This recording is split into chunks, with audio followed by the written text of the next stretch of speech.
तो आज जो हमारा टॉपिक होगा कि गुरु क्यों जरूरी है। जैसे आप लोग को पता है कि शब्द गुरु ही हमारा सच्चा गुरु है, हमारा परमपिता परमात्मा है। सब जीवों का एक ही गुरु है, वो शब्द गुरु है। लेकिन फिर भी हमें देही गुरु की जरूरत क्यों पड़ती है? क्यों हम बार बार कहते हैं कि हमें गुरु धारण करना चाहिए, जबकि परमात्मा तो सबका है, परमात्मा तो सबके पास है, सबके साथ है, फिर भी हम कहते हैं कि गुरु धारण करो। आखिर क्यों? इसके पीछे बहुत बड़ा राज है भाई, इसके पीछे बहुत गुप्त भेद है।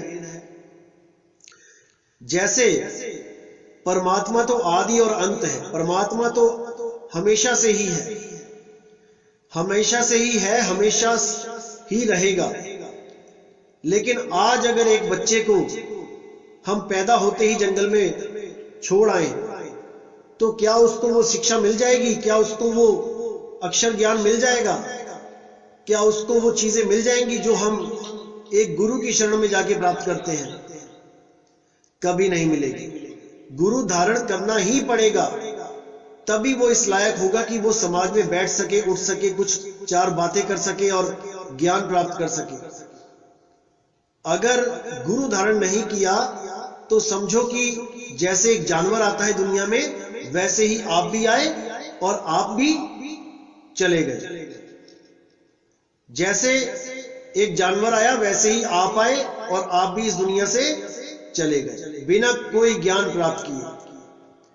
तो इसीलिए कबीर साहब भी बार बार बोलते हैं, हमेशा ही बोला कबीर साहब ने कि गुरु बिन पढ़े जो वेद पुराना और सार न जाने रहे अज्ञान। जो बिना गुरु के वेद पुराण पढ़ भी लेता है, समझने की कोशिश भी करता है, वो समझ नहीं सकता जब तक उसे कोई गुरु नहीं मिल गया समझाने वाला। तो गुरु की महिमा बहुत बड़ी है। गुरु अपनी जगह है और परमात्मा अपनी जगह है। इसीलिए बार बार बोला गया कि सेवा को दो ही भले, एक संत एक राम, और राम है दाता मुक्ति का, संत जपावे नाम। राम है दाता मुक्ति का बोला है, राम है दाता नाम का नहीं बोला है कि सब जीवों को आके वो परमात्मा नामदान बख्शिश करेगा। नहीं, उसने एक विधि विधान बना रखा है कि गुरु को धारण करो तभी परमात्मा मिलेगा, अन्यथा नहीं मिलेगा, चाहे जितना जोर लगा लो। कई लोग बहुत भ्रमित करते हैं लोगों को, गुरु की जरूरत नहीं है, गुरु तो परमात्मा होता है, परमात्मा ही गुरु होता है, ये संत तो बीच में कुछ होता ही नहीं है। गुरु ग्रंथ साहब कहता है कि संत कुछ नहीं होता है, सीधे परमात्मा ही चाहिए हमें। अरे गुरु ग्रंथ साहब कहता है संत का निंदक महाहत्यारा, संत का निंदक परमेश्वर मारा। उन्होंने बोला है, गुरु ग्रंथ साहब में बोला है कि संत का निंदक परमेश्वर मारा, यानी संत अलग है, परमेश्वर अलग है।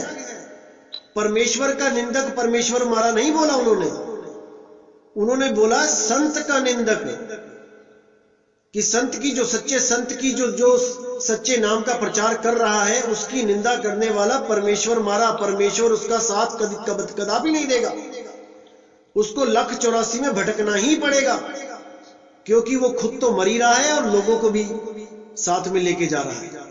खुद तो वो डूबेगा ही और बाकियों को भी लेके डूबेगा। इसलिए संत का निंदक महाहत्यारा बोला है उन्होंने, कि जो संतों की निंदा करता है वो महाहत्यारा है, परमेश्वर मारा है। परमात्मा भी उसकी मदद नहीं करता, उसको पता नहीं कितनी बार 1,84 जून में घुमाएगा, क्योंकि मनुष्य चोला प्राप्त करने के बाद भी उसने गुरु धारण नहीं किया, उसने गुरु के ऊपर भी उंगली उठा दी। ऐसे लोगों को परमात्मा भी मदद नहीं करता, नहीं बख्शे जाएंगे। मीराबाई देख लो, मीराबाई रविदास जी के पास गई, उनको गुरु धारण किया। क्या मीराबाई का परमात्मा नहीं था क्या? वो डायरेक्ट नहीं मिल सकता था क्या उनको? क्यों रविदास जी के पास जाना पड़ा? क्यों दूसरी पातशाही को पहली पातशाही के पास जाना पड़ा? गुरु अंगद देव साहिब को क्यों नानक साहब के पास जाना पड़ा? क्यों 10वीं पातशाही को 9वीं पातशाही के पास जाना पड़ा? 10वीं पातशाही से पूछा किसी ने कि आपका गुरु कौन है, तो उन्होंने कहा आदि अंत एको अवतारा, सोई गुरु समझो हमारा। लेकिन इतनी बात उन्होंने तब कही ना भाई जब गुरु धारण किया। अगर उन्होंने 9वीं पातशाही को गुरु धारण ना किया होता तो क्या इतनी सोजी आ जाती? कदापि नहीं। बाबा नानक को बोला किसी ने कि आपका गुरु कौन है, उन्होंने कहा शब्द गुरु सुरत धुन चेला। बिल्कुल सही बात है, लेकिन इतनी सोजी आ जाती अगर बेई नदी पे जिंदा बाबा ना मिलते। तो बहुत जरूरी है इन बातों को समझना कि भाई बिना संतों के काम नहीं बनेगा। आज के समय में लोग क्या कर रहे हैं, आज के समय में लोग अन्य अन्य पंथों में जाते हैं केवल ज्ञान चुराने, कि उससे भी कुछ सीख लूं, उससे भी कुछ सीख लूं, और जिससे सीखते हैं उसी को लात मार देते हैं। कहते हैं हमें तो खुद से ज्ञान हो गया। अरे खुद से ज्ञान होता तो अपने घर में बैठे होते ना, क्यों भटके इधर उधर ज्ञान लेने के लिए? तुम्हारा परमात्मा तब नहीं था तुम्हारे पास, तुम्हारे घर में बैठा हुआ, तब क्यों संतों के पास जा रहे थे भाई? आज तुम संतों को कहते हो कि इनके पास कुछ नहीं है। अरे संतों से ही सीख सीख के 4 बातें करनी आई हैं तुम्हें। ग्रंथ तो पहले से है, 350 साल से तो गुरु ग्रंथ साहब बना हुआ है। क्यों नहीं इतनी ऊंची ऊंची बातें करी आपने पहले? ये सारा ज्ञान संतों का ही ज्ञान है जो आज ये लोग बोल बोल के लोगों को भ्रमित कर रहे हैं। तो ऐसे लोगों से हमेशा बच के भी रहना है और ऐसे लोगों को सीख भी देनी है, धुतकारना है ऐसे लोगों को जो संतों की शिक्षा को चुरा चुरा के आज ज्ञानी बन के बैठ गए हैं, संतों को ही गालियां दे रहे हैं। ऐसे लोगों को परमात्मा कभी माफ नहीं करेगा। अगर मिलने वाला भी होगा ऐसे लोगों को परमात्मा, तो वो भी एक बार मना कर देगा कि इस जन्म में तो नहीं मिलता मैं तुझे। अरे संतों से ज्ञान चुरा के तू मुझे प्राप्त करना चाहता है, कभी नहीं मिलेगा। इसलिए परमात्मा ने, कबीर साहब ने हमेशा यही बोला है कि भाई संतों की शरण में जाओ। राम कृष्ण से कौन बड़ा, तिन्हु तो गुरु कीन, और 3 लोक के वो धनी, गुरु आगे आधीन। वो 3 लोक के गुरु भी, वो 3 लोक के राजा भी गुरुओं के आगे अधीन थे। गुरु की इतनी बड़ी महिमा करी है क्योंकि गुरु के बिना आप कोई ग्रंथ भी नहीं पढ़ सकते। आपको वो ग्रंथ पढ़ने के लिए भी आपको स्कूलों में गुरु धारण करने पड़ रहे हैं। तो भाई गुरु की महिमा को जानना है। हां, जो गुरु ये कह दे कि मैं ही परमात्मा हूं, मेरी शक्ल का ध्यान करो, मैं तुम्हें लेने आऊंगा, मैं ही पार ब्रह्म हूं, परमात्मा ही गुरु बन के आया हुआ है, तुम्हारे सामने बैठा है कुर्सी पे, अगर ऐसी बात कोई कर दे तो वो गुरु गुरु नहीं है। वो गुरु गुरु कहलाने लायक नहीं है, क्योंकि गुरु तो एक ही है, वो शब्द गुरु है। लेकिन उस शब्द गुरु का लखाव करने वाले को भी सतगुरु बोला गया है। सतगुरु सोई सतनाम बतावे और बाकी गुरु कोई काम ना आवे। सतगुरु वो होता है जो सत्य नाम के बारे में आपको सही से जानकारी दे दे। सतनाम की जानकारी कोई ग्रंथ नहीं दे सकता आपको कि ग्रंथ पढ़ के आपको जानकारी हो जाएगी।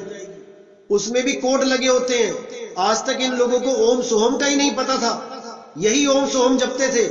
आज हमने ही बताया कि ओम क्या है, सोहम क्या है, सारे कोड डिकोड किए, आज ये सब ज्ञानी बन गए। इसी को समझना है। चोर चुरावे तुमड़ी और वो गाड्डे पानी में, वो गाड्डे वो ऊपर आवे, सच्चाई छानी ना। चोर जितना मर्जी घड़े को, तुमड़ी को पानी में डुबोए, लेकिन वो ऊपर आती है। तो भाई इस पे विचार करना है। संतों की शरण में ही रहना है, संतों से ज्ञान प्राप्त करना है। संत आपको सही रास्ता दिखाते हैं, परमात्मा का सही ज्ञान देते हैं, क्योंकि उन्हीं के पंथ में जो प्रथम आचार्य होता है, प्रथम गुरु होता है, उसको परमात्मा ही आके ज्ञान दे गए होते हैं। वही परंपरा को चलाता हुआ संत जीवों को मुक्त करता है। नहीं तो तुम्हें परमात्मा क्यों नहीं आके ज्ञान दे गया भाई? बाबा नानक को दे गए, रविदास जी को दे गए, धर्मदास जी को मिलके गए, गरीबदास जी को मिलके गए, तुम्हें क्यों नहीं मिलके गए? तुम भी फरियाद करो। तुम क्यों संतों के पास जा जाके ज्ञान चुरा रहे हो?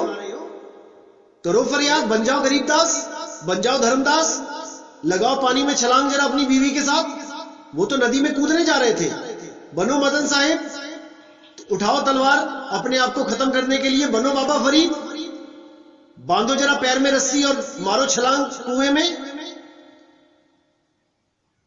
क्यों नहीं मारते हो भाई?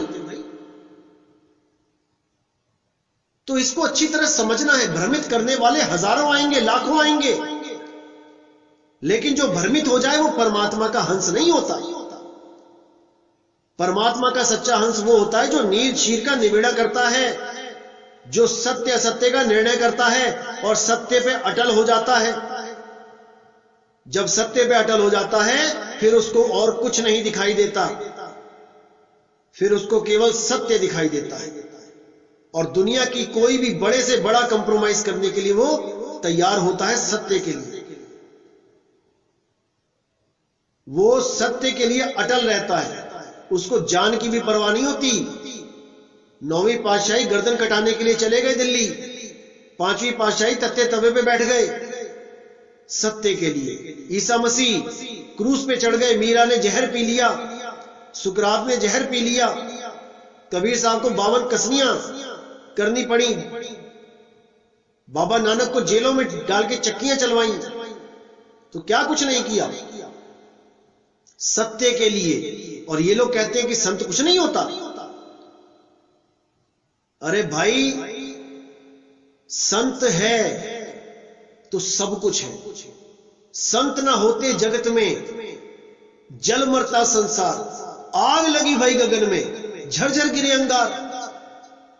यहां पे ये नहीं बोला कि परमात्मा ना होता जगत में, संत ना होते जगत में। कौन है संत? जो सत्य और असत्य का निर्णय करते हैं वही संत कहलाते हैं। झूठे संतों के लिए नहीं बोला यहां पे, जो लोगों का पैसा इकट्ठा करके अपने मकान दुकान बना रहे हैं, गाड़ियां खरीद रहे हैं करोड़ों रुपए की। लोगों का पैसा लोगों में ही लगाना है, अपनी बिल्डिंगें नहीं बनवानी है। जो अपनी बिल्डिंगें बनवाए वो संत नहीं है। लोगों का पैसा लोगों की सेवा में लगाना है। मर जाऊं मांगू नहीं अपने तन के काज, और परमारथ के काज में मोहे ना आवे लाज। मुझे कोई शर्म नहीं आती अगर मुझे परमार्थ के लिए अगर पैसे आप लोग से मांगने भी पड़ जाए, मुझे कोई शर्म नहीं आती। लेकिन उस दिन डूब के मर जाऊंगा जिस दिन आपका कोई भी पैसा मैं अपने ऊपर लगा लूंगा। आपका पैसा, भक्तों का पैसा भक्तों में ही लगता है, अपने ऊपर नहीं लगता है। कोई गाड़ियों में नहीं घूम रहे हम लोग। तो इसको अच्छी तरह समझना है आपने। भ्रमित करने वाले लाखों आएंगे, करोड़ों आएंगे, बहुत से ऐसे लोग आएंगे जो हमारे पंथ में घुसेंगे, ज्ञान प्राप्त करेंगे, लेकिन अपना आडंबर चलाने के लिए कुछ ना कुछ मिलावट करके एक नया पंथ खड़ा कर देंगे। कह देंगे भाई इस पंथ में तो कुछ नहीं था, असली ज्ञान तो अब हमें पता लगा है। अरे तुम्हें कहां से पता लग गया भाई? वो परमात्मा का वो हुक्म हो चुका है, उसमें कोई बदलाव नहीं हो सकता। वो एक ही हुक्म है, हुक्म से बाहर कोई नहीं है। और जो बाहर जाने की कोशिश करेगा उसका नाश होगा। नानक हुक्म पछाण के तौजा खस में मिलना। हुक्म को पहचानना पड़ता है। वाणियों में हुक्म छुपा है, वाणियां ही डिकोड की जा रही हैं उस हुक्म को पहचानने के लिए कि परमात्मा का हुक्म क्या था और ये जीव क्या कर रहा है। जब परमात्मा के हुक्म को वो पहचान जाता है तो उसको रास्ता मिल जाता है। उसको फिर किसी की बात सुनने की जरूरत नहीं है। वो अपना मालिक के दरबार पहुंचेगा, मालिक उसका हमेशा स्वागत करेगा, उसको हमेशा अपने पास रखेगा, उसको वापस जन्मों में जाने की जरूरत नहीं है। तो अभी ऐसे बहुत आएंगे भाई भरमाने वाले, और मैं इंतजार कर रहा हूं। और इतनी जल्दी ज्ञान नहीं दिया जाता है। जब तक शिष्य को पूरा परख ना लिया जाए, जब तक उसको पूर्ण ज्ञान नहीं दिया जाता है। हर संत का परखने का अपना अपना तरीका होता है। जब कबीर साहब परखते थे, रविदास जी परखते थे चेलों को, तो देख लो, हाथ में दारू की बोतल, एक हाथ में दारू की बोतल और दूसरे हाथ में वैश्या, ऐसे परख की जाती थी पहले भी। और मैं भी परख करता हूं, ऐसी बात नहीं कि मैं परख नहीं करता हूं, लेकिन हम दया भी करते हैं, हम मौका देते हैं सुधरने का। मैं बहुत परख पंथ में, अब कोई भी बगुला नहीं आ पाएगा, अब हंस आएंगे, क्योंकि बहुत दया करके देख ली, जितने बगुले आए थे वो सब फेल हो गए। मैं सोच रहा था कि उनको हंस बना दिया जाए, लेकिन वो बगुले फेल हो गए। इसी प्रकार हमारा परखने का अब अंदाज थोड़ा अलग रहेगा। अब हर बंदे को अलग अलग तरीके से परखा जाएगा, और जो इस पंथ में टिकने लायक होगा केवल उसी को जोड़ा जाएगा, अन्यथा उसको नहीं जोड़ा जाएगा। तो भाई पूरा विवेक लगाना है, पूरा विचार करना है, एक एक चीज को अच्छी तरह समझना है। जो भी बताया जा रहा है, एक एक चीज को अच्छी तरह समझना है, क्योंकि यही जन्म मिला है मेरे भाई। अगर इस जन्म में भी अगर नहीं समझ पाए तो 1,84,000 सामने खड़ी है। फिर तो 4 पैर मिल जाएंगे और एक पूंछ लग जाएगी। अभी 2 पैर पे खड़े हैं, अच्छे अच्छे कपड़े पहन रहे हैं, फिर ये कपड़े पहनने को नहीं मिलेंगे। गली में देख लो कुत्तों का हाल क्या है, बिल्ली क्या है, हाथी घोड़ा क्या है। सारी उम्र नंगे घूमना पड़ेगा, चाहे बरसात है, चाहे आंधी चल रही है, चाहे धूप है। अभी तो सारी सुविधाएं मिल रही हैं, लेकिन फिर नहीं मिलेंगी। तो पूरा विवेक लगाना है, हर चीज को समझना है। तो आज का सत्संग यही समाप्त।